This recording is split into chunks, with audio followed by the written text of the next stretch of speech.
Dis Dirk wat jy groet op hierdie woensdagoggend, die 3de Junie. Ek het die Here aangeroep en hy het my geantwoord, hy het my gered uit alle doodsgevare. Dis Psalm 34 vers 5. En reg deur die Bybel weer klink die oproep soos 'n refrein: moenie vrees nie. Die Here wil nie hê dat ons bang deur die lewe moet gaan nie.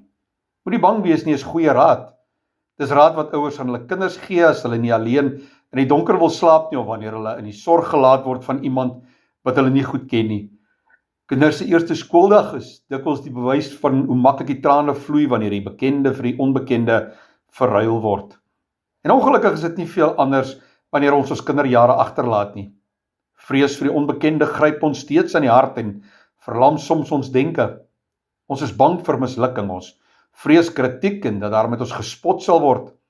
Ons vrees dinge soos terminale siektes, 'n ernstige ongeluk of die onverwagse dood van 'n geliefde. Ons vrees dat iets met ons geliefdes sal gebeur. Ons is bang dat in tye van swaar kry, ons hulle nie sal kan beskerm en versorg nie. Die waarheid is dat ons bang is vir die toekoms, want ons weet nie wat op ons wag en ons weet nie wat ons dit die hoof sal bied nie.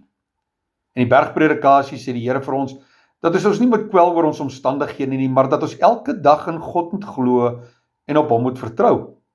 'n Mens moet nooit die negatiewe invloed van ons vrees onderskat nie. Ons moet hulle oorwin voordat hulle verskriklike nagmerries word. Deur ons te leer dat ons nie moet kwel nie, nooi die Here ons uit om deur ons verhouding met hom verby ons vrees en ons angs te kyk. Ons almagtige Skepper is 'n groot God wat wonders doen. Maar vir diegene wat deur sy seun verlos is hy ook 'n hemelse Vader. Ons Vader het ons lief, ons is kosbaar in sy aangesig en hy sal in al ons behoeftes voorsien. Laat ons hom elke dag volkome dien en aanbid. Laat ons dit doen. As ons dit doen, sal ons vrese soos ons geloof toeneem, sal begin verdwyn en sy liefde sal in ons harte heers. Vader, die liefde ken geen perke nie. Gee dat die Heilige Gees ons vrese sal laat verdwyn en ons geloof in U sal laat toeneem. Dit vra ons in Jesus naam. Amen.